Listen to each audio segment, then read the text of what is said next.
Cookie Woods, Herma TV. Cookie Woods, Herma TV. Abonnez-vous à la chaîne YouTube Cookie Woods, Herma TV. Cuisine avec Hermeline Lemvo.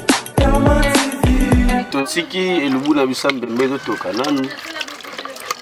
Elonga azai wana après. Tokosala sauce tema. Tokotia épices. Toza boye bomona oyezaka le débit tochaka na maya moto. Tozo kolamba tema tocha maya moto pour tolongola salité ya zai. Mais après quelques temps bomona nde tokolamba ngo. Na ndenge pe tokolela ngo bomona. Cookie Woods, Herma TV. Cookie Woods, Herma TV. Abonnez-vous à la chaîne YouTube Cookie Woods, Herma TV. Cuisine avec Hermeline Lemvo. Voilà, merci beaucoup. Vous êtes tellement ébélé, vous captez chaîne Abino Bomessan Kolanda Cooking with Herma Balobi.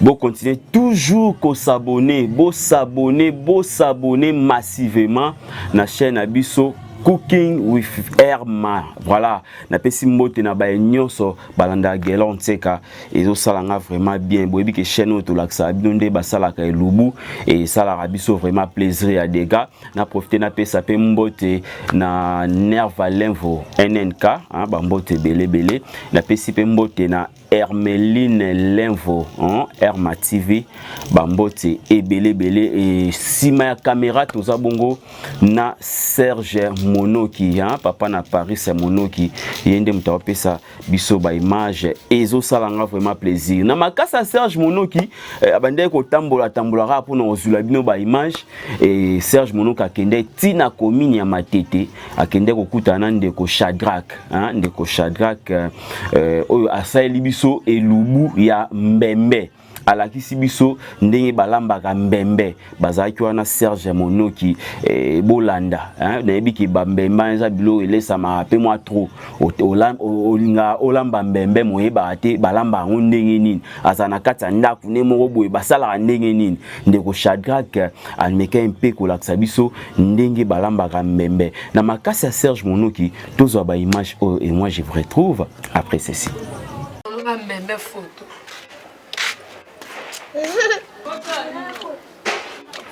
C'est la moto qui est.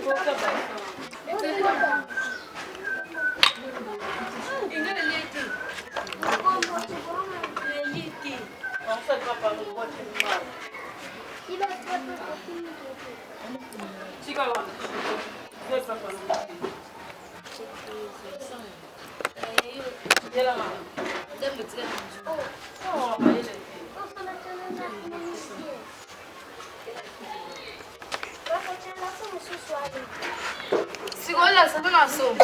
3000.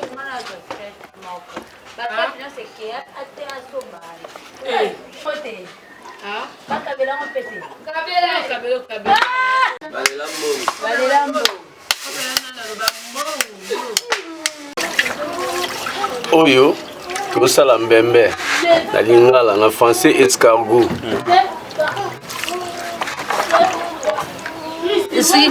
Batiaka ye na maya moto mpona kobima na ye boye na fabima bofetia na maya moto osukoli omicho mpona ye e toujours orange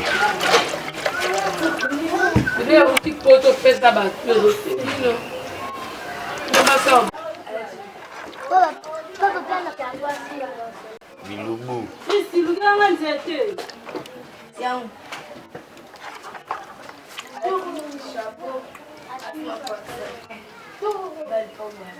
la boye tobimisi ye na kati na ye tolongoli ye salite na ye oyo nyonso eza basalite tolongoli ye salite na ye ale tokotia na mama ya moto po alongwa mwa zai wana kwa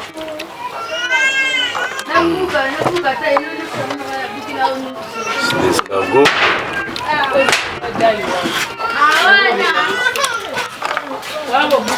après kotia na mwa ya moto nde tokolamba ye nde sikoyo eza ma ya moto kolambela te oyo eza ma ya moto mpona kolongola mwa ba azai wana préféré eza pena biloko moko boye époque toyebaka ke ezalaki biloko ya bangala bato banduni mais or eza nde ezalaka plat donc eza plat moko boye donc eza parmi bapiese rare quoi mais biloko ya rare oyo ezalaka pena préféré na kolia yango mais à l'époque toyebaka ezalaka ya baluba bato bandokolia yango ebanani bangala plutôt bamango baswahili lelo ekoma nango mangeable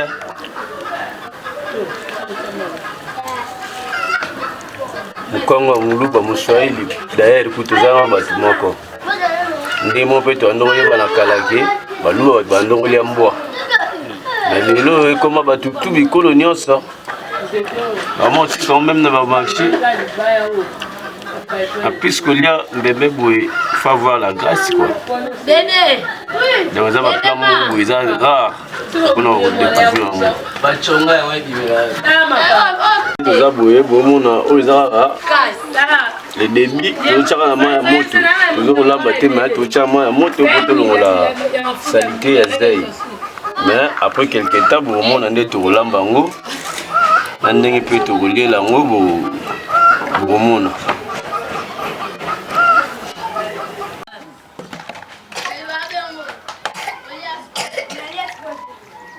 siki elubu na biso mbembe ezotoka nanu elonga azai wana apres tokosala sauce te mais tokotia baépice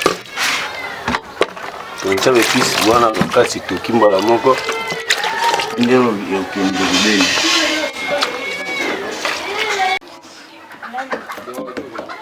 aza na ndako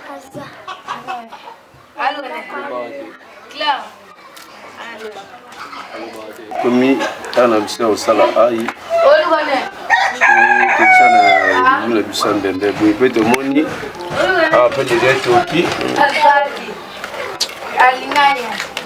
awa mpe toki nde tokokomi ya kokitisa yango tokitisa mbembe na biso totango na sani comme ça toza baépice totia ndenge esali boye esali déjà bien fo omoni bino moko déjà oyo babengaka zai wana esili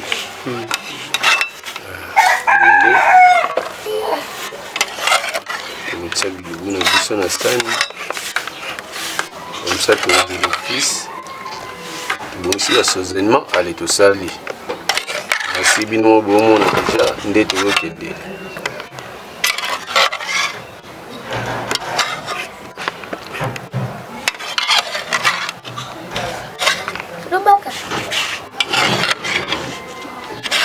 tozosala déjà mosala awa sikoyo tozobongisa basoisonnement na biso baseleri bozomona matungulu bandembi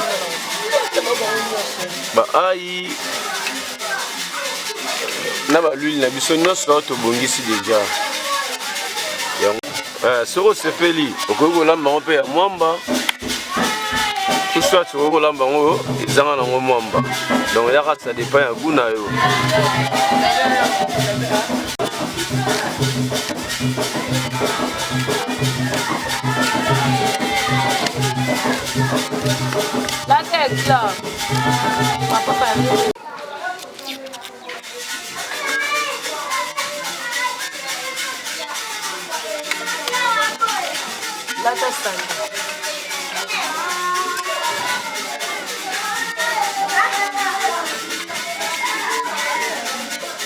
awa boye tozokata baonio na biso po totya na elubu na biso ya mbembe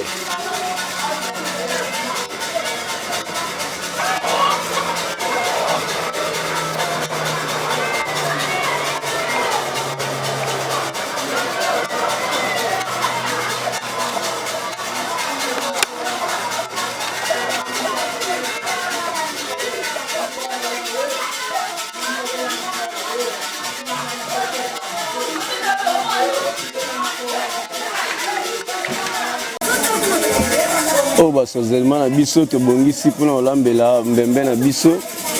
Na si bozomo na bino moko déjà. Depuis c'est vraiment basé le belé quoi. Ndé tozolandela to bongisa. Depuis na biso wana ya sozelema komi prêt ya ozambembe na biso ko tchana moto. Poto tchava épice na biso comme c'est toka. Te bandé to sala. Awa toye na mbembe na biso yango yo. Tocha suma mai. Tocha mai poto pasango. Boyebi déjà bino moko ke ezala biloko eutaka na mabele donc faut ozala nango très attentif mpona kosokola kotia na moto. Omona boye bamisusu balambaka na bango akotia mpe nguba na ye atie mpe mwamba na ye quoi. Bon, wana eza ça dépend ndenge moko olingela. Biso to préféré na biso tolamba na biso yango boye sa nguba. Ekizala nango mpe bien. Mais soki mpo olingi na yo otia no mwamba olamba na yo ezalaka nango bien. Na nguba mpe soki olambi mpe nyonso elekaka nango kimia. Pa boye totie mbembe na biso na moto tozotia sikoyo baépice na biso pour tout évoluer. En tout cas, il y a des moments très appétissants. C'est très appétissant quand même. Est-ce que tu retiens le sous-élément dans le moni quand même, tu dis derrière le sous-élément. Et en gros, tu retiens le bembe dans le biseau.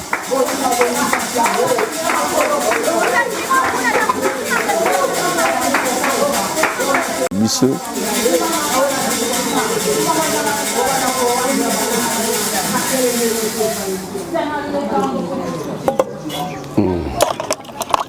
Tu vas se zéler en bembe.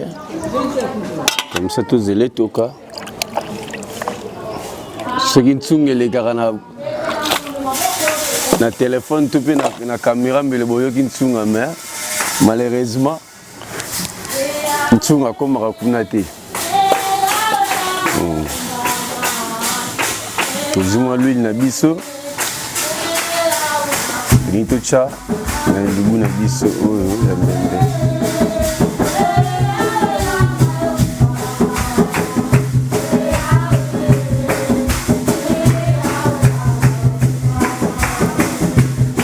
Vous appelez mungu na biso directement.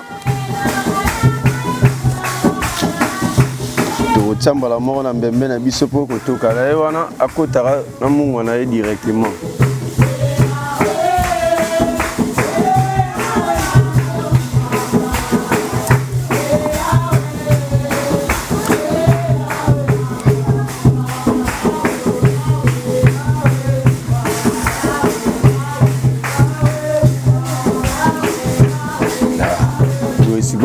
Là, et le bout de ce toki et comme il a point oyo comme il a ka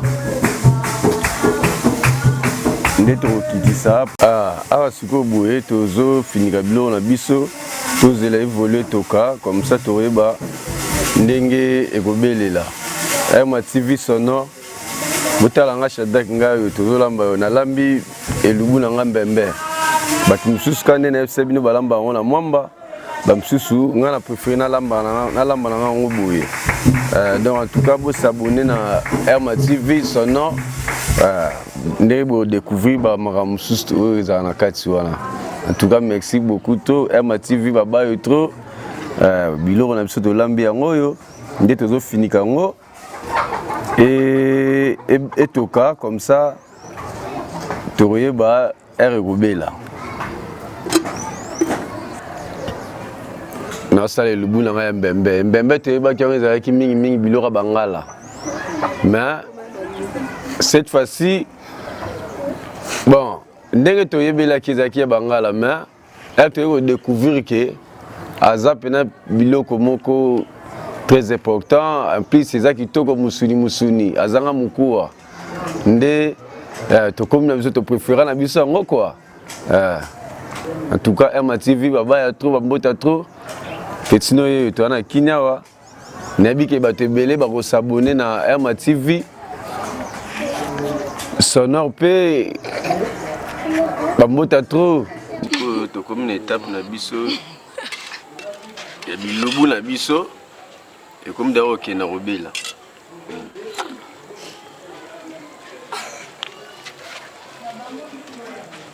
to zela to bakisa mamunga muke to moni. Voilà, merci beaucoup à toi Serge Monoki. Wan tolandi bongo ndeko Shadrack Malou, hein? Shadrack Malou na commune ya Matete. O alambi mbembe, ye alambi yango mingi na sauce ka bongo atie tomate, ba céleri, ba ndembi, mais ba ndeko ngala msusu pe balamba yango na mwamba na nguba. Donc alambi na nguba, mais ndeko Shadrack a préféré ki alambela biso na sauce ka bongo. Eza bilo mo ba ezaka pona bangala, mais lelo ezala su bongo te. Na ba Congo baluba bakoma olia mbembe.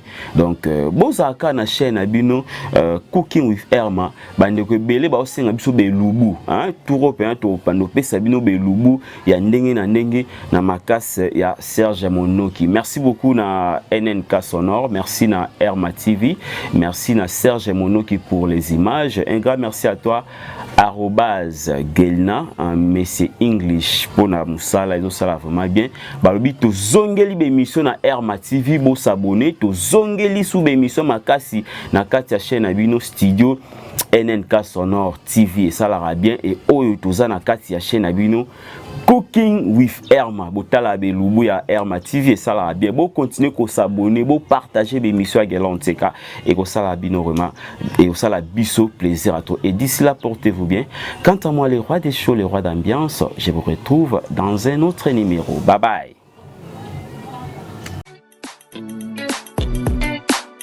Cookie Woods Herma TV. Cookie Woods Herma TV. Abonnez-vous à la chaîne YouTube Cookie Woods Herma TV. Cuisine avec Hermeline Lembo.